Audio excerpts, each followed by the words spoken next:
Il est décédé en bête de foire. Steven Davis est décédé le 6 juin dernier lors d'une intervention policière de la Sûreté du Québec à Victoriaville. Le Bureau des enquêtes indépendantes a donc déclenché une enquête après les événements. Selon les informations du BEI, la personne visiblement en crise aurait perdu conscience au moment d'être menottée. Son décès aurait ensuite été constaté au centre hospitalier. Une vidéo de l'intervention a été publiée sur les réseaux sociaux et est rapidement devenue populaire. Nouveau Info a obtenu une entrevue exclusive avec l'ex-conjointe de Steven Davis qui a tenu à dénoncer ce qui s'est passé. C'est pas justifié du tout. Il crie à l'aide tout le long de la vidéo. Il crie au secours. Il a la face contre la terre. Ils lui mettent un sac.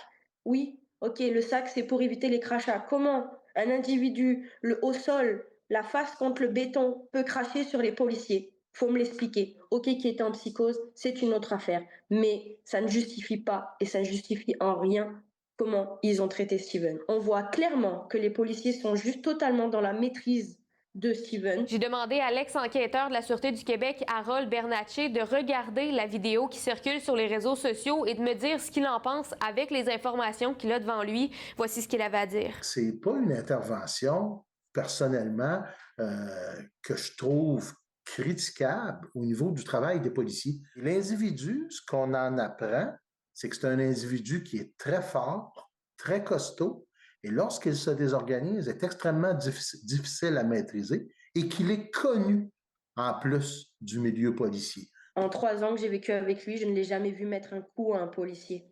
Jamais.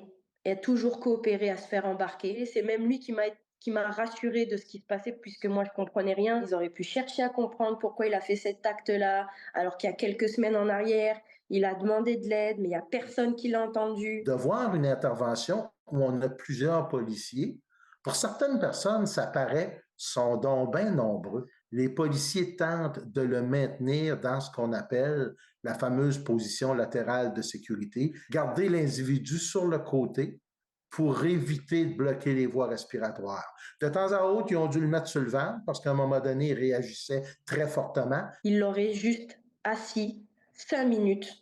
Juste 5 minutes. Il aurait repris ses esprits, il aurait coopéré. Certes, peut-être en prison de par son acte, mais il aurait coopéré et il serait en vie. Les policiers sont des gens qui représentent l'autorité, qui portent des outils de travail qui, dans certains cas, sont des armes. Alors, on est dans un contexte complètement différent qu'un homme qui se désorganise devant sa conjointe. Ça prendrait que les policiers assument enfin que, oui, on en a un petit peu abusé parce que c'était lui. Les policiers, dans leur intervention, on parle de secondes et de fractions de secondes pour prendre les bonnes décisions. Et c'est quoi le rôle d'un policier? Protéger. 5 enquêteurs ont donc été mandatés de mettre la lumière sur les circonstances de l'intervention. Le BEI demande à quiconque aurait été témoin des événements de communiquer avec l'organisation. À Victoriaville, Alice Tran pour Nouveau Info.